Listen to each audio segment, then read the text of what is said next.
ఇంటికి రమ్మన్నా ఫోటోలు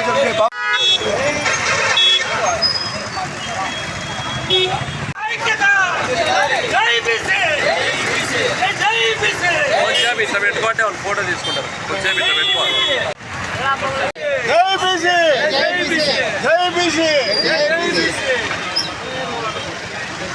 ఈరోజు ఒక నిమిషం బీసీల ఆరాధ్య దైవము జ్యోతిరావు పూలే గారి జన్మదినము. ఈ సందర్భంగా రాష్ట్రంలోనే కాదు దేశంలో ప్రతి ఒక్కరు కూడా ఆయన స్మరించుకొని ఆయనకు నివాళులు అర్పించడం జరుగుతూ ఉంది. ఈ కార్యక్రమంలో బీసీలకు ఒక పండగ లాంటిది. ఎందుకంటే ఆయన కానీ మహాత్మా జ్యోతిరావు పూలే గారు కానీ సావిత్రిబాయి పూలేరావు కానీ బీసీల కోసము ఎంతో ఉద్యమించి బీసీలకు న్యాయం జరిగేదానికి ఎంతో కష్టపడినారు.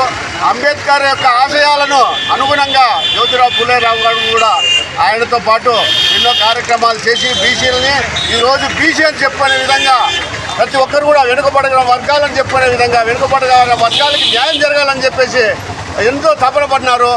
ఈరోజు ప్రతి ఒక్కరు కూడా బీసీలంతా ఐకమత్యమయ్యేటువంటి పరిస్థితులు వాళ్ళ యొక్క స్ఫూర్తితోనే ఇవన్నీ జరుగుతాడని చెప్పేదానికి ఎంతమాత్రం అతిశయం కాదు. ఇంకా ముఖ్యంగా చెప్పాలంటే బీసీలకి పూర్తి న్యాయం జరగాలంటే ప్రభుత్వాలు, రాష్ట్ర కేంద్ర ప్రభుత్వాలు బీసీల కులగణన చేపట్టాలి. జనగణన మాత్రమే చేపడితే బీసీలకి న్యాయం జరగదు.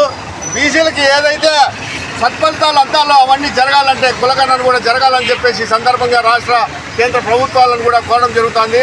మహిళలకైతే 32-33% రిజర్వేషన్లు కల్పించినారు, కానీ దాంట్లో కూడా ఓబీసీ చేయడం లేదు. దాన్ని కూడా వెంటనే చేస్తారని చెప్పేసి మేము పూర్తిగా విశ్వసిస్తున్నాము.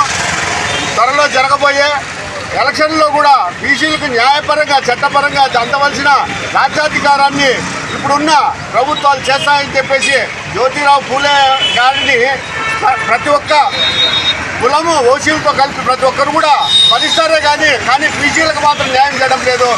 ఆయనకు నిజమైన నివాళులు ఎప్పుడు వస్తాయంటే బీసీలకు న్యాయం జరిగినప్పుడే, చట్టసభల్లో న్యాయం జరిగినప్పుడే వస్తుందని చెప్పేసి ఈ సందర్భంగా తెలియజేస్తూ జై బీసీ, జై బీసీ, జై బీసీ.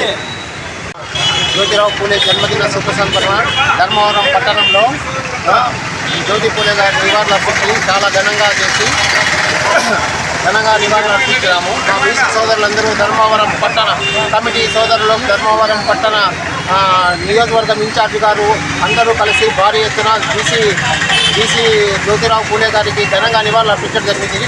నేను ధర్మవరం పట్టణ అధ్యక్షుడిని బండి వెంకటేశ్వరు కూడా పాల్గొనడం జరిగింది.